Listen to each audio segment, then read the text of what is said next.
안녕하세요.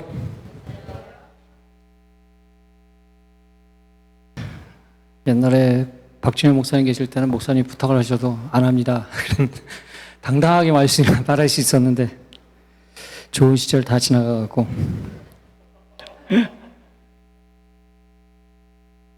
배가 단지 아닌지 물어보는 말 그 세 글자로 줄여서 뭐라 그러는지 아세요? 배 먹는 배가 누구예요 지금? 예, 배단이 박대희 사님이 카톡에서 이렇게 설교 제목을 보셨나 봐요. 어저께 카톡을 보내더라고요. 그림과 함께. 자, 말씀 보겠습니다. 요한복음 3장 16절입니다. 제가 띄우지는 않겠습니다. 오늘 성경처럼 아무것도 안 드려갖고 뜨지는 않을 거예요. 근데 다 아시는 말씀이죠. 뭐 암송해 볼까요? 시작. 하나님이 세상을 이처럼 사랑하사 독생자를 주셨으니 이는 누구 믿는 자마다 멸망치 않고 영생을 얻게 하려 하심이라. 요새는 버전이 하도 많아갖고 근데 이 말씀처럼 하나님의 품성 또는 우리를 향한 사랑에 대해서 아주 확실하게 하신 말씀은 없는 것 같아요. 우리가 하도 귀에 익숙한 말씀이라서 그냥 흘려들을 때가 많은데 이걸 곱씹고 하면 할수록 정말 하나님이 우리에 대한 사랑이 얼마나 크신지 그것을 가장 잘 나타낸 성경절이 아닐까 싶습니다. 그래서 말씀 배정을 받고 고민하다가 이 하나님의 사랑에 대해서 한번 이야기를 나눠보고자 생각을 했고 그러다가 나사로의 얘기가 가장 좀 하나님의 사랑에 대해서 나타낼 수 있는 사건이 아닐까 싶어서 나사로의 사건에 대해서 한번 얘기를 해보고자 합니다. 수전절에 예수님이 예루살렘에 가셨어요. 이제 예수님이 돌아가시기 얼마 전인데 그러자 사람들이 모여서 예수님께 이제 당신이 도대체 누군지 좀 확실하게 밝혀달라. 하시는 거 보면 꼭 메시아 같긴 한데 뭐 좀 메시아면 확실하게 사람을 확 끌어가고 뭘 해야 되는데 그러지 않고 자꾸만 뒤로 빠지고 뭐 좀 막 하다가 뒤로 빠지고 그러니까 확실하게 말을 좀 해달라고 그렇게 요구를 해요. 왜 이렇게 이 사람들이 메시아를 찾죠? 유대 사람들은 메시아를 왜 이렇게 바랐을까요? 그들이 기대하는 메시아는 어떤 메시아예요? 예, 자기네 나라를 해방시켜서 다른 나라들보다 더 강한 나라가 돼서 로마가 자기를 압제하듯이 자기도 다른 나라를 압제하고 싶은 그런 마음이었을 것입니다. 세상 사람들이 신에게 구하는 것들은 다 이런 것 같아요.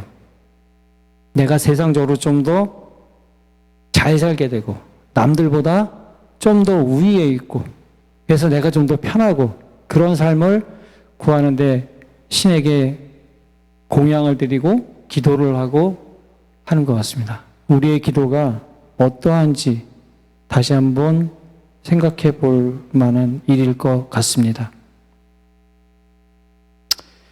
그때 예수님은 이미 자신이 이전에 내가 누군지 얘기를 했다. 근데 너희들이 내 양이 아니므로 알아듣지 못한 거다. 나는 하나님과 하나다라고 말씀을 하세요. 그랬더니 이 이스라엘 백성, 그 당시 유대인들이 어떻게 했냐면 돌을 들어서 치려고 했어요. 죽이려고. 신성모독이라고 그래서. 그랬더니 정말 기적적인 방법으로 그곳을 빠져나와서 피하신 곳이 요한에게 침례를 받으셨던 요단강 근처에 있는 베단이라는 곳으로 피합니다. 거기도 베단이에요. 그런 배경에서 그래서 그 베다니에서 이렇게 말씀을 전하고 또 그곳에서도 사역을 하시고 계실 때에 나사로의 자매들 마리아와 마르다에게서 연락이 온 겁니다. 나사로가 병들었다고. 여기서 이 두 자매가 예수님에 대해서 어떤 생각을 하고 있는지 예수님을 어떻게 바라보고 있는지를 잘 나타내주는 단면이 나와요. 보통 복음서에서 병자가 있을 때 어떻게 해요, 사람들이? 병자를 데리고 오거나 또 사람을 보내서 병자를 낫게 해달라고 얘기를 하잖아요. 근데 마리아와 마르다는 낫게 해달라는 얘기를 안 해요. 예수님에게. 뭐라고 편지를, 사람을 통해서 뭐라고 말을 전했냐면은, 당신의 사랑하는 나사로가 병들었나이다. 딱 그 한마디만 해요. 고쳐달라는 소리도 아니고, 어떻게 하라는 얘기가 없어요. 그냥 알아서 해주십시오. 병들었어요. 알아서 해주세요. 그럴 얘기를 합니다. 우리의 기도는 어떻습니까? 주님에게 내가 갖고 있는 문제를 아뢰고 그 해결 방법을 제시를 하죠. 내가 지금 이런 문제가 있습니다. 어떻게 해주세요? 내가 지금 경제적으로 너무 힘들어요. 돈 좀 주세요. 아니면 내가 지금 너무 몸이 아픕니다. 이 병을 좀 낫게 해주세요. 문제 해결 방법까지 예수님에게, 하나님에게 제시를 해요. 그리고 그걸 응답해 줄 때까지, 내가 원하는 방법으로 이루어질 때까지, 어떤 분들은 기도원에 산에 가서 나무 뿌리를 뽑든지, 아니면은 식음을 전폐하고 하나님께 협박을 합니다. 기도라는 것은 내 뜻을 하나님께 관철시키는 그런 도구는 아니잖아요.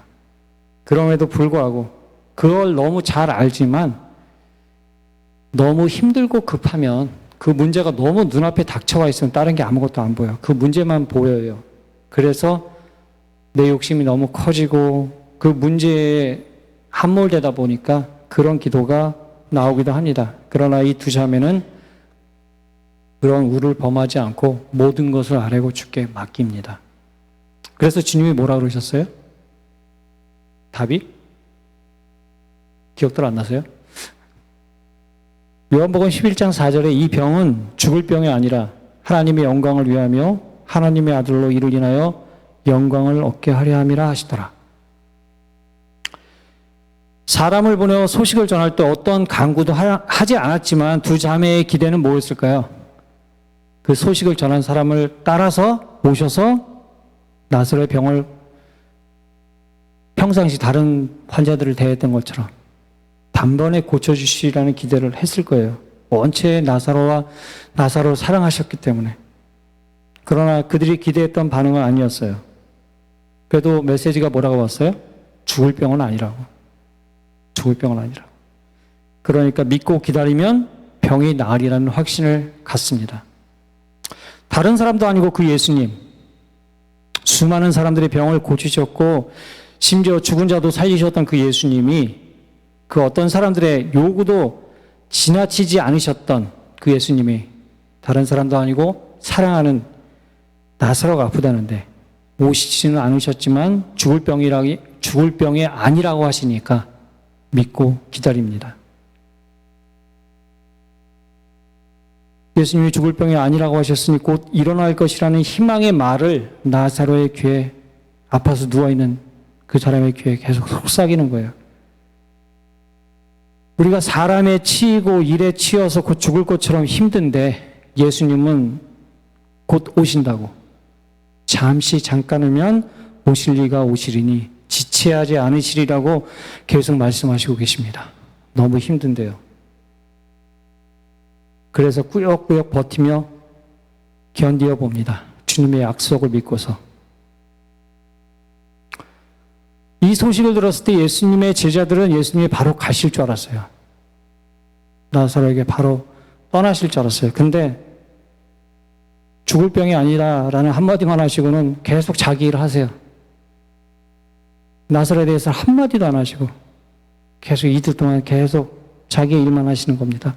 처음에 바로 가실 줄 알았는데 근데 사실은 가신다고 해도 이 제자들은 걱정을 했을 거예요. 왜냐하면은 이곳에 오기 전에 예루살렘에서 어떤 일이 있었어요? 제가 처음에 말씀드렸듯이 수전절에 백성들이 돌로 치려고 했잖아요. 근데 겨우 기적적으로 빠져나왔단 말이에요. 근데 그 베다니가 예루살렘과 가까운 거리예요. 그곳에 가면 예루살렘에 있던 사람들이 분명히 만날 텐데 가면 죽을지도 모르잖아요. 그러니까 겁이 나는 거예요. 그렇지만 예수님의 평상시 행적을 보면은 그런 거 안 따지세요. 그죠? 가셔야 되면 그냥 가세요. 그래서 걱정이 됐는데 가시기는커녕 그냥 막 일을 하세요. 아무 나사로에 대해서는 아예 신경도 안 쓰세요. 근데 지금 그곳이 어디예요? 그렇게 신경을 안 쓰시는 그 예수님의 모습을 보면서 무슨 생각이 들었냐면은 지금 그곳에서 이전에 사역했던 침례 요한 생각이 나는 겁니다. 예수님이 초창기 사역에 있어서 가장 힘을 실어줬던 침례 요한. 그런데 예수님은 하나님의 어린 양이라고 선포했던 그 침례 요한이 헤로디아의 딸의 한마디로 인해서 목의 베이는 죽임을 당하는 것을 보시고도 아무 일도 안 하셨던 그 예수님의 기억이 떠올라요. 그래서 혹시 예수님의 사명에 대해서 우리가 잘못 이해한 것은 아닌지 의심까지 하게 되었을 것입니다. 왜냐하면 침례 요한의 죽음에 그토록 능력 있던 그분의 무관심해 보이시기까지 했던 모습을 보고 바리새인들은 그렇게 그분은 하나님의 아들이 아니라는 확실한 반증이라고 그렇게 논증을 했거든요. 또 예수님이 전에 시련과 핍박이 있을 거라고 제자들에게 경고를 했던 적이 있어요. 그럼 그 경고를 기억하면서 그런 시련의 때에 예수님은 자신들도 버리시는 것이 아닌지 그렇게 의심하고 걱정하는 마음들을 가졌을 것입니다. 곧 오시겠다고 하신 예수님의 지체를 보며, 지체하심을 보며 또 그렇게 도와달라고, 이것은 하나님의 일이 아니냐고, 왜 교회 사역이 이토록 힘들고 또 세상에서 비난과 조롱의 대상이 되는지 슬퍼하면서 과연 하나님이 우리를 돌아보고 계시는지, 혹은 버리신 것은 아닌지, 혹은 주무시고 계신 것은 아닌지 의심하게 되는 것입니다. 그렇게 이틀이 지나고 갑자기 예수님이 발걸음을 예루살렘 쪽으로 옮기세요. 그러면서 나사로에게 가시겠다고 말씀하십니다. 나사로가 죽었다고. 그러니 이제 살리러 가셔야 한다고 말씀하십니다. 처음 나사로의 소식을 들었을 때는 돌로 치료했던 유대인들의 모습이 아른아른거려갖고 두려운 마음이 들었지만 이율배반적이게 예수님이 가시지 않으려 하시니까 자신들이 어려울 때도 혹시 외면하는 것은 아닌지 의심하던 제자들은 예수님의 그 말씀에 바로 그래 같이 죽으러 가자고 하면서 따라 나섭니다. 베다니의 말뜻을 혹시 아세요? 저 베다니의 말뜻. 배가 다냐고. 예. 덜 익은 무화과의 집이라는 뜻으로 알려져 있는데 지금 말씀하신 대로 가난한 집의 자들, 고통을 당하는 자들의 집이라는 뜻도 갖고 있다고 합니다. 그럼 혹시 나사로의 이름은 뭔지 아세요? 나사로의 이름은 하나님의 도움이라는 뜻이에요. 그러니까 이 두 단어를 조합을 해보니까 좀 재밌는 말이 돼요. 가난한 자들의 집, 즉 낮은 곳으로 하나님의 도움이 없이는 살 수 없는 인간을 구하시고자 가시는 예수님의 모습. 베다니로 가는 예수님은 그런 모습이십니다. 이것이 예수님의 사명이고 예수님의 품성이셨어요. 예수님이 보여주시고자 하시는 하나님의 품성이기도 합니다. 이 세상에는 많은 종교들이 있죠. 또 저마다 믿는 신들이 존재합니다. 그러나 그중 어떤 신이 자기에게 잘못을 저질러 죽을 수밖에 없는 인간을 위해, 더구나 용서를 구하지도 않는 피조물에게 자기의 생명을 내주기 위해서 인간이 되는 수치를 무릅쓰고 구속해주는 신이 있습니까? 우리가 알기로 하나님 이외의 그 모든 신들은 사단의 속임수로 만들어진 사단이 만든 가짜신이고, 그러므로 사단의 성격을 나타낸다고 믿고 있습니다. 사단은 하늘에 있었던 전쟁에서부터 줄기차게 하나님의 품성, 즉 하나님의 통치 방식에 의문을 제기하면서 자신의 품성, 즉 통치 방식이 더 옳다고 주장합니다. 그러한 주장이 잘못되었다는 것을 온 우주에 알리고 증명하기 위해 예수님이 오신 이유 중에 하나일 것입니다. 요한복음 14장 9절에 빌립에게 나를 아는 자는 하나님을 아는 것과 같다고 말씀하신 그 예수님의 행보를 우리가 되짚어보면 하나님의 품성이 어떠한지 알 수가 있습니다. 그러한 신은 그런 죄인들을 위해 돌아가시기 위해 이 땅에 오신 신은 하나님 이외에는 없습니다. 왜냐하면 사단이 만들어 놓은 그 수많은 가짜 신들은 사단의 품성을 나타낼 수밖에 없기 때문입니다. 처음에 기별자가 와서 나사로가 병들었다고 전했을 때 예수님이 하신 말씀 가운데 하나님의 아들로 영광을 얻게 하려 함이라 라는 말씀을 하세요. 저는 처음에 이 영광이 나사로를 살리심으로 사람들에게 하나님의 아들이다 혹은 신이다 라는 그런 영광을 얻는 거라고 생각을 했어요. 그게 맞는지는 모르겠지만 요새는 좀 생각이 바뀌었어요. 그보다는 예수님이 나사로를 살리심으로 인해서 어떻게 돼요? 유대인 지도자들에게 자신들의 권위에 대한 감당할 수 없는 위협이라고 생각하게 함으로 인해서 예수님뿐만 아니라 나사로까지 죽이자는 공모를 하고 그 계획을 실행에 옮기는 발단이 되는 것이 나사로의 부활 사건입니다.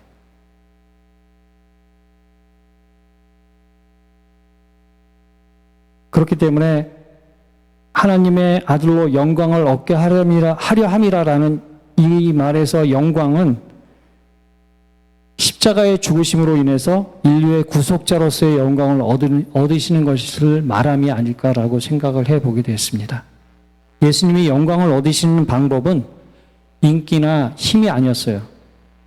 힘과 권력이 아닌 희생과 죽음이었습니다. 그래야 부활을 통해 온 백성에게 참 생명과 영생을 줄 수 있기 때문이었습니다. 우리 예수님은 이런 성품을 갖고 있습니다. 자신을 위한 이득으로 인해 이기심을 충족함으로 기뻐하고 그것을 추구하는 것이 아닌 예수님, 즉 창조주를 배신하고 자기 자신을 선택함으로 죽을 수밖에 없는 인간들을 위해 그 힘든 길을 가시는 분이 예수님이십니다. 그 인간들을 위해 밤새 피땀 흘리면서 고민하면서도 그 길밖에 없다면 기어코 그 길을 가시겠다고 결심하시는 우리를 위한 사랑이 그 무엇보다도 더 강한 그런 분이십니다. 그런 성품이 곧 하나님의 성품이기도 합니다.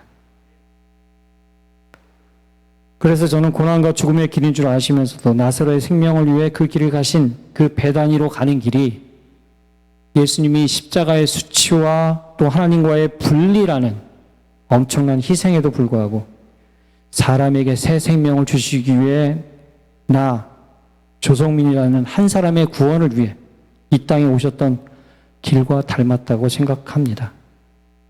그 길 끝에 베다니에 도착하셔서 마르다를 부르셨어요. 마르다는 주님이 이곳에 계셨더라면 자기의 오라비가 죽지 않았을 것이라고 아쉬워하면서도 예수님을 탓하거나 원망하지 않고 불신하지도 않는 확고한 믿음을 보여줍니다. 이런 믿음을 가진 사람들을 위해서 우리 주님께서는 이 땅에 다시 오실 것입니다. 이러한 믿음을 혹시 갖고 계십니까? 그런 믿음을 가졌던 마르다가 마지막 날에는 나사로를 다시 살리실 것이라는 믿음을 나타냈던 그 마르다가 주는 그리스도시요 세상에 오시는 하나님의 아들이신 줄 내가 믿나이다 라고 단 2명밖에 고백하지 않았던 그 고백을 했던 마르다가 예수님이 돌을 옮기라고 명하시자 거부해요. 이 나사로 이전에도 2번의 부활 사건이 있었습니다. 어떤 사건이 있었죠? 정소민 지사님 말해보세요. 입만 뻥긋뻥긋할 생각이 안 나는 것 같아요. 야이로의 딸, 회당장 야이로의 딸이 있었고 또 하나는 나인성 과부의 딸, 과부의 아들. 2 사건이 있었습니다. 이 당시 유대인들 사이에서는 사람이 죽고 사흘이 지나면 영혼이 떠나간다고 믿었어요. 그래서 앞서의 2 경우는 영혼이 아직 떠나지 않았었기에 부활했을 때 그럴 수도 있다고 생각들을 했어요. 분명 놀라운 기적이긴 하지만 아주 불가능은 아니라고 생각했습니다. 또한 당시의 지도자들은 예수님이 잔다라고 표현을 했기 때문에 그 표현을 빌려서 사실은 그들이 죽지 않았었는데 사람들이 죽은 것으로 오인했고 예수님이 깨우셨다고 사람들에게 믿도록 유도했던 경우도 있었습니다. 그러나 나사로의 경우는 이미 사흘이 지나서 부패하기 시작한 상태에서 부활한 것이기에 이 나사로의 사건은 진정 예수님의 신적인 존재로 믿을 수밖에 없는 부인하기 힘든 상황으로 만들어 나갔고, 그랬기에 당시 유대 지도자들의 위기의식을 직접적으로 자극했던 것입니다. 그래서 그 위대한 신앙 고백을 한 마르다조차도 예수님의 명령을 거부하는 사태가 벌어진 겁니다. 이미 부패하여 냄새가 나나이다. 우리는 주님에게 우리의 부패하는 모습을 숨기려고 합니다. 그러나 드러내야 합니다. 우리의 의원 되신 주님에게 우리의 치부를 드러내야 하고, 그래야지 고칠 수 있고 다시 예수님이 우리에게 생명을 주실 수가 있기 때문입니다. 그렇게 하나님의 요구를 믿음의 부족으로 거부하는 마르다에게도 하나님은 찾아오셨습니다. 찾아오셔서 다시 요구하십니다. 돌을 치워라. 믿음이 부족하다고 느끼십니까? 그럼에도 우리의 주님은 우리를 위해 우리에게 오십니다. 우리의 치부를 드러내어 고치시고 살리시기 위해 여러분에게 오십니다.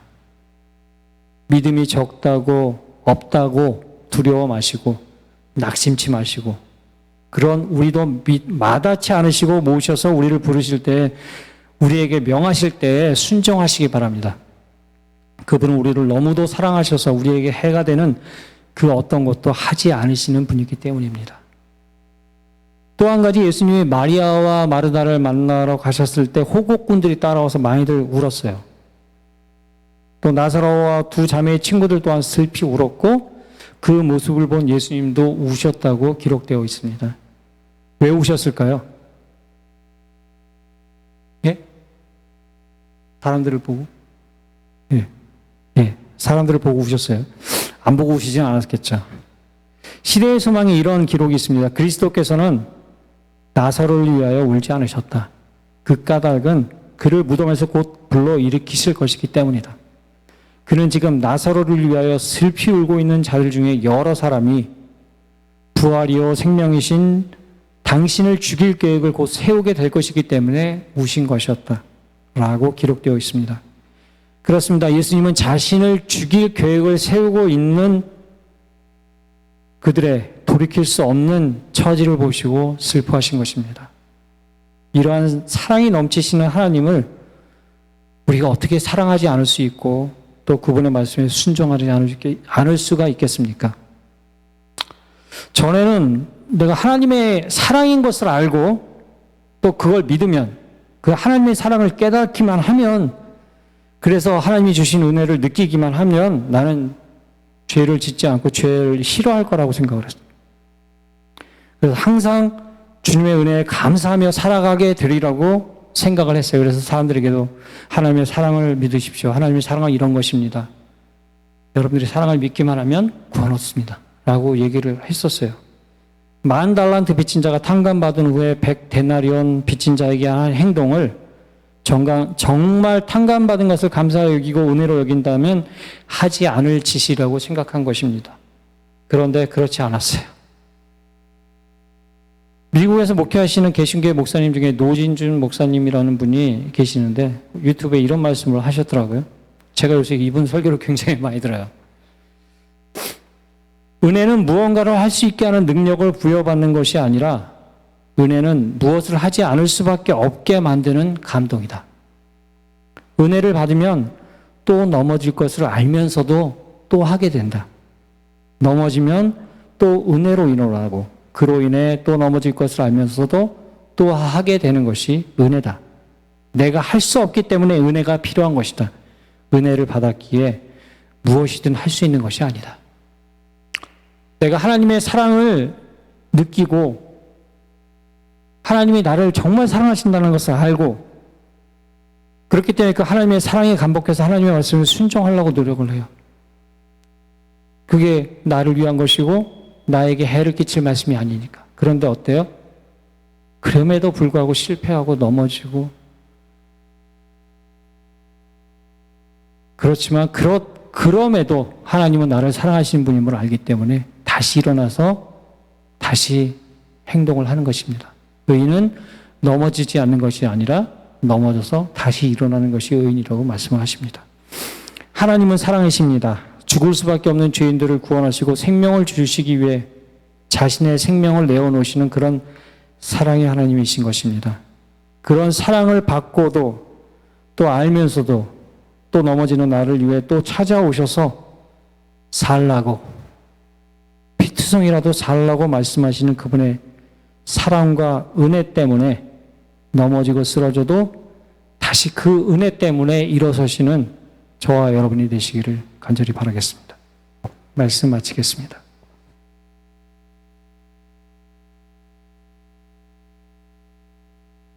너무 일찍 끝났죠?